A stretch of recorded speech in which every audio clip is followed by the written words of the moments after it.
से डाटा आए।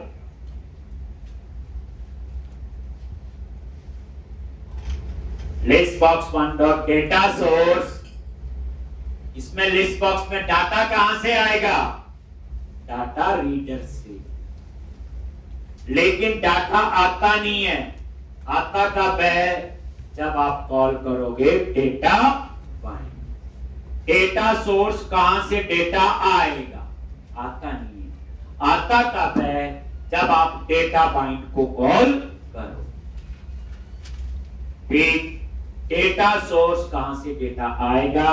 और डेटा बाइंड होता है डेटा फिल करने के लिए। जैसे डाटा सोर्स, जैसे किसी ने हवाला से आना है, दैट इज डाटा सोर्स। आ गया, बैच ज्वाइन कर गया, दैट इज डेटा बाइंड। तो डेटा सोर्स में हम ये बताते हैं डाटा कहां से आएगा, आता नहीं है। आता कब है?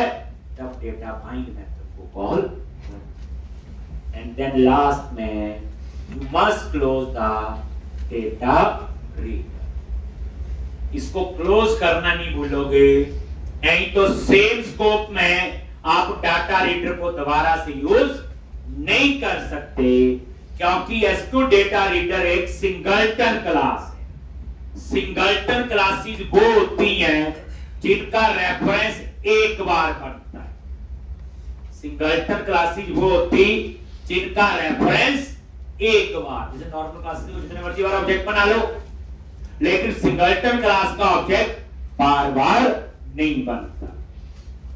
अगर बनाओगे तो वो एरर देगा। तो एसक्यू डेटा रीडर जो है वो एक सिंगलटन क्लास की तरह है। इसलिए मैंने बोला you must close the data reader. Close करोगे तो आप इसे दोबारा से यूज कर सकते हो। इसका नया ऑब्जेक्ट बना के ऐसे एसक्यू डेटा रीडर डीआर बन करके नया नहीं बना। उसके बाद एसक्यूएल कमांड क्लास ने तो मेमोरी कहां ली है? हीप में। और जिसने हीप के अंदर ली हो उन ऑब्जेक्ट को तो हमें डिस्पोज करना पड़ता है, क्योंकि हीप के जो मेंबर हैं उन्हें हमें डिस्ट्रॉय खुद ही करना पड़ेगा।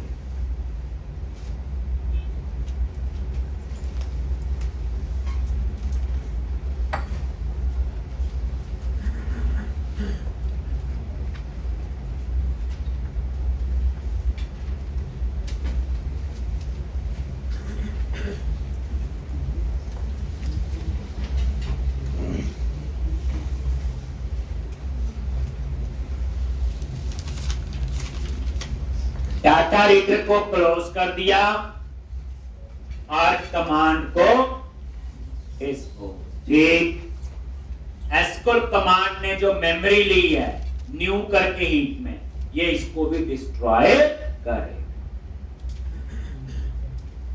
लॉज, ये कोड था डिस्प्ले का। नई क्लास सीखी एसक्यूएल डेटा रीडर। तो कंक्लूजन में याद रखो, SQL data reader read only होती, डेटा डिस्प्ले करने के लिए यूज करते हैं। फॉरवर्ड ओनली है, इसके डाटाबेस से डाटा रीड करने की फास्टेस्ट अप्रोच है। वहां से डाटा उठा के मैंने लिस्ट बॉक्स में डिस्प्ले किया।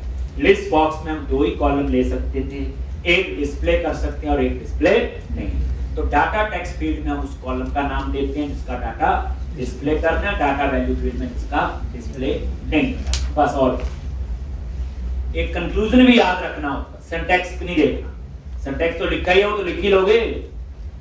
ठीक, अब आप इतना ही रन करो। ये जो कोड हम लिख रहे हैं बड़ी बार लिखना है, इसलिए डरने की जरूरत नहीं। अभी थोड़ा डाउट होंगे और क्लियर हो जाएगा। देखो, जैसे मैंने डिस्प्ले पे क्लिक किया और आगे सिर्फ एम्प्लॉय नेम आए। क्या है? Employee name. ये देखो लो, नहीं जी मैंने तो एम्प नंबर ही देखना है। लो, इसमें क्या कोई लड़ाई वाली बात थोड़ी। ठीक, ये देखो डिस्प्ले किया, एम्प नंबर आ गया, लेकिन अच्छी तरह लग रही है। ठीक, हम यहां डिस्प्ले करना चाहते हैं एम्प्लॉय नेम, लेकिन यूज हम एम्प नंबर करेंगे, क्योंकि नेम तो कईयों का सेम होगा, एम्प नंबर सबका यूनिक होगा क्योंकि इसको क्या बनाया हुआ, प्राइमरी। ध्यान से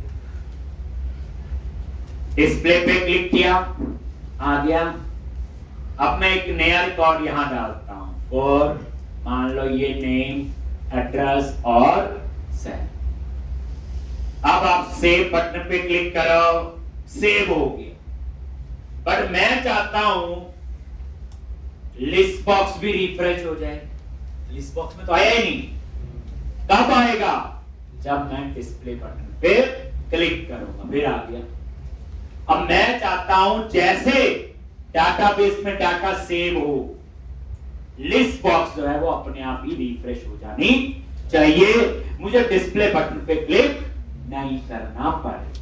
पहले प्रॉब्लम देखो, सेव तो हो रहा है, डिस्प्ले भी हो रहा है, डिस्प्ले के क्लिक में मैं चाहता हूं जैसे एक नया रिकॉर्ड डाला, नेम, एड्रेस, सैलरी, सेव हो गया।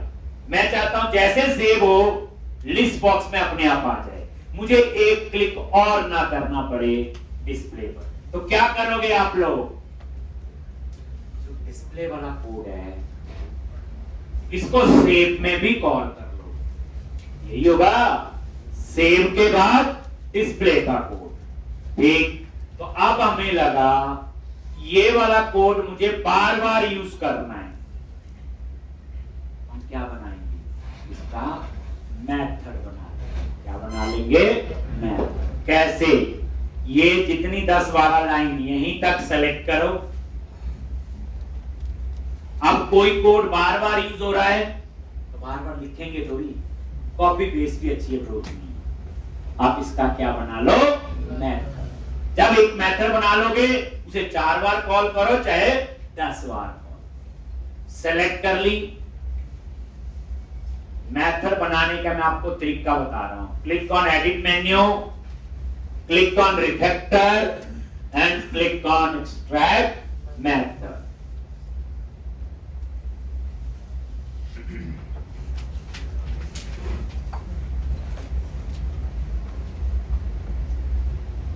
एक, और यहां पे ये देखो, ये मेथड का नाम दे दिया डिस्प्ले। ये लो, तरीका देखो, मेथड बन भी गया और मेथड कॉल भी हो गया। नहीं पता चला, अनडू करोगे। लो आगे, मैं हमेशा कोड ऑन डिमांड होना चाहिए, पहले नहीं सोचना, जब जरूरत होगी तभी सोचो, तभी तो पता चलेगा। बच्चे याद रखना, कोड नहीं गलत होता, हम गलत लिखते हैं। आप अपने आप को ठीक कर लो, कोड अपने आप ही ठीक लिखा जाए। ठीक, तो इसमें रट्टा नहीं होना चाहिए। जैसे मैंने बोला सेव होने के बाद डिस्प्ले का कोड चाहिए, या तो मैं इस कोड को दोबारा कॉपी पेस्ट वहां कर दूं तभी चल जाएगा, लेकिन हमने पढ़ा है कि मेथड रीयूजेबिलिटी के लिए होती है, तो क्यों ना उनको यूज करें। लो सेलेक्ट किया, दोबारा से तरीका देख लो क्या है। एडिट मेन्यू पे गए, रिफैक्टर और एक्सट्रैक्ट मेथड।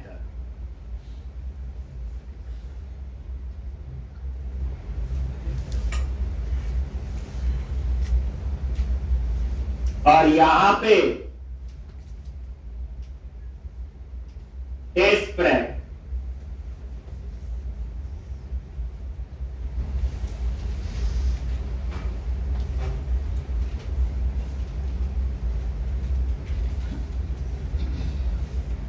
एक, और ये से ये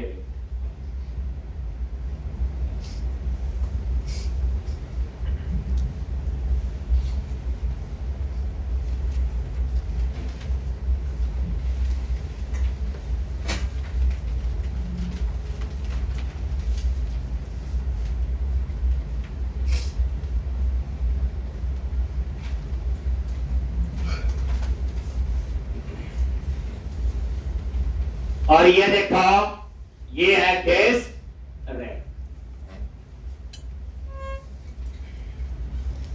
एक, अब ये जो डिस्प्ले है, मेथड बन भी गया और दिया। अब इसको कॉल करना अपने कहां पे, सेव बटन। कहां कॉल करना है, सेव। तो यही डिस्प्ले पता चल गया ना। देखो मैथ के लिए बच्चे देखो क्या है, क्या है, पब्लिक प्राइवेट वॉइड डिस्प्ले। बस हम भी ऐसे बनाते, खुद लिखते।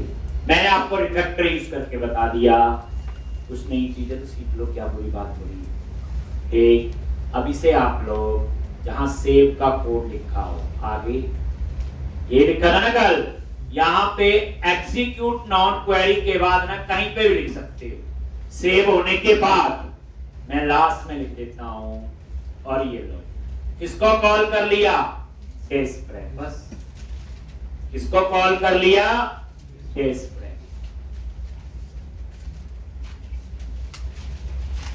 डिस्प्ले का कोड कॉल किया है, कुछ ऐसा नहीं।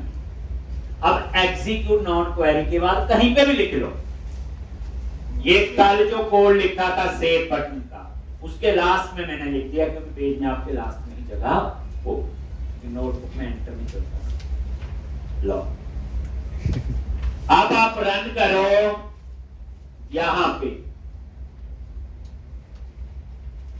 अब देखो ये जो सोच रहे हो आप लोग ना, सभी लैंग्वेज में ऐसे सोचोगे। मान लो आपको जावा में काम करना है, वहां भी सेव का कोड होगा, वहां भी डिस्प्ले का कोड होगा, वहां भी सेव होने के बाद ऑटोमेटिकली